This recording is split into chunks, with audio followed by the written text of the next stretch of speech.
Hello there, Bourbon Real Talk friends and family. Randy Sullivan here with a special 2020 review for you. I have on deck today George T Stagg 2020.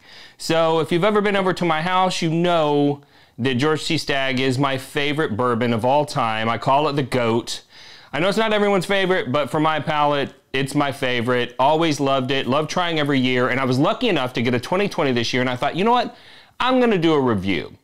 So, little bit of history. George T Stagg was a titan in the development of bourbon in the United States. He started off as a salesperson, just selling whiskey. He parlayed that into a business opportunity with E.H. Taylor, which, you know, we all know Colonel E.H. Taylor helped with the Bottled and Bond Act, all of that stuff. And the two of them just couldn't get along. And they ended up parting ways. They split as business partners. And George T Stagg continued to run the old-fashioned copper distillery, OFC, which all of us in the whiskey enthusiast community are familiar with the OFC whiskey that gets released. It's a very special, very expensive, very hard to find. It is named after that original distillery. He was the head of that distillery, and in 1900, they actually switched the name to the George T Stagg Distillery, and it remained the George T Stagg Distillery until 1999 when it was rebranded as Buffalo Trace, the distillery that we all have come to know and love. This is a bottle that kind of commemorates what he has done in the whiskey industry. It is an interesting product because it is cask strength, non-chill filtered, and it was kind of on the forefront when the Buffalo Trace Antique Collection came out. That wasn't a super popular thing for there to be out in the whiskey world, and I think that it makes it an amazing product. So first off, let's talk about this bottle. So most whiskey bottles have a paper label that are adhered to the bottle. This bottle is screen printed, but it's a more traditional looking bottle, almost like a wine bottle. Not a lot of flourish. And a lot of the ultra premium releases that you see nowadays come in decorative boxes, or they have some sort of a wax or something. This is a very simple elegance of design. It's got the stag horns on it, and of course the founder's name. This particular bottle is part of a line of the Buffalo Trace Antique Collection. They all come in the same shape of bottle, and they're all kind of screen printed like this one. This whiskey is Buffalo Trace Mash Bill 1, which is a rye bourbon whiskey. They have their wheated bourbon whiskey, which that's what Pappy Van Winkle and the William LaRue Weller line and things like that. This is Buffalo Trace Mash Bill 1. All of the barrels that went into this year's release were from 2005. They were aged in warehouses L, K, and Q, and they were 15 years and 4 months old. And this year's proof came out to be 130.4, which is a respectable proof. Last year's release was a little bit lower than what most people think of when they think of George T Stagg, and so I'm glad to see it go back up. I was a little bit worried that the desire to have large releases was going to continue to push that proof point down, because they were putting barrels in that were lower proofs that maybe wouldn't have made the cut for George T Stagg before it got so popular. But luckily, we see it back up above 130. Love to see that. Now, first off, let's talk about the color on this. It is dark. That 15 years and 4 months has had its effect. It's a dark amber color. You can see it in the bottle.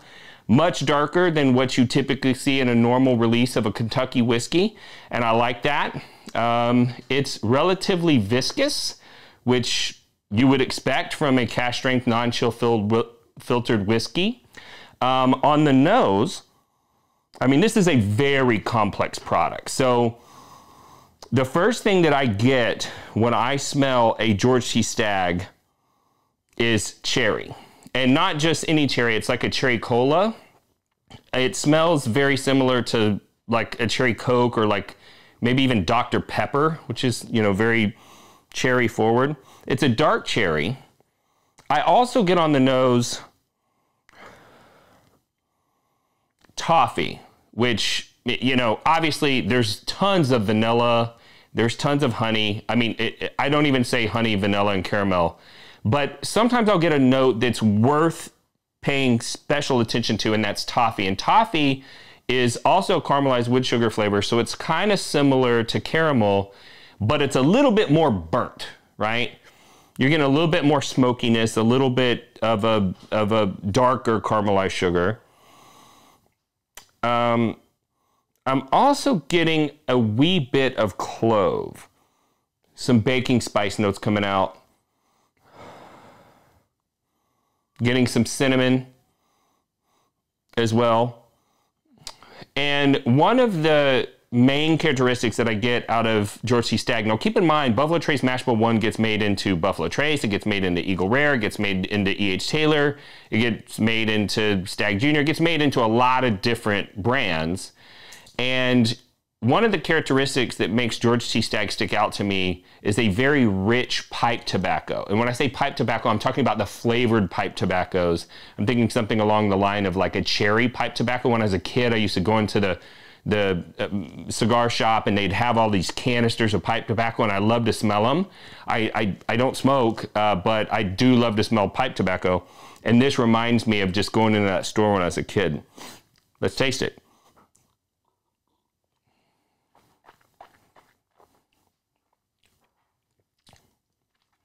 Very full mouthfeel. Very bright on the palate compared to the average whiskey. But I will say this, I'm a huge fan of George T Stagg 2017, and this one is not as bright on the palate.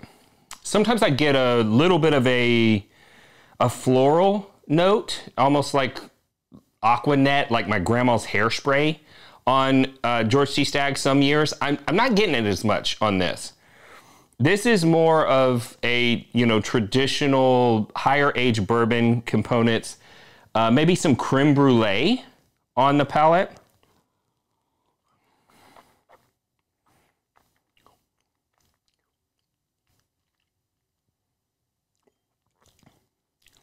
But something that's very interesting that I get on the palate, in the mid palate, along with the cherry, so I'm getting a little bit of a grape flavor. And it's not like raisin, so it's not like a dried fruit. It's like grape soda almost. It's like that fake purple grape flavor that you remember from when you were a kid. And I'm digging it. I'm digging it quite a bit. So all in all, I would say that this is one of my, more highly sought after releases of George T Stagg. I mean, I wasn't a huge fan of 2019. I thought it was a little bit too light. In fact, I think I liked the Stagg Jr. Batch 13 that came out about the same time a little more than I did the George T Stagg 19.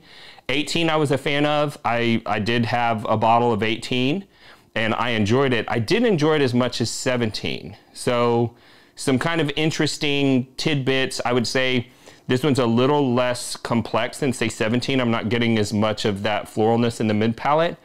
I'm also not getting as much of the tannins because, at this higher age, sometimes the barrel extraction, you start to get some bitter tannic flavors from the wood, which I don't get as much on this, but I'm also not getting as much smokiness and whatnot. But I would say that with the exception of maybe 2017, this is probably my favorite George T Stagg that I've had in the last few years. This is an amazing release. I'm quite impressed with it. I very seriously doubt I'll be able to find a second bottle, but if I could, I'd be super happy about it. So anyway, I hope that helps you guys in your whiskey journey. If you have any questions, please throw them down in the comments below. I respond to every single comment. I would love it if you would subscribe, like, review, and comment. That's going to help the algorithm show this content to more people. If you want more information about Bourbon Real Talk, you can find that at bourbonrealtalk.com. You can find us on Instagram, Facebook, and YouTube /Bourbon Real Talk. And you can find us on your favorite podcast player. And if you woke up this morning and you were unsure whether or not anyone loved you, just know that I love you. And I'll see you next time on Bourbon Real Talk. This content is being brought to you by the Bourbon Real Talk American Whiskey Aroma Kit. This is a tool that I put together to help all you whiskey aficionados out there Develop your palates. You can sit down with the vials and train your senses, or you can sit down with a great dram and break that whiskey down to its components. If you have any interest of purchasing a kit of your own, head on over to bourbonrealtalk.com/shop and pick one up. Thank you for listening.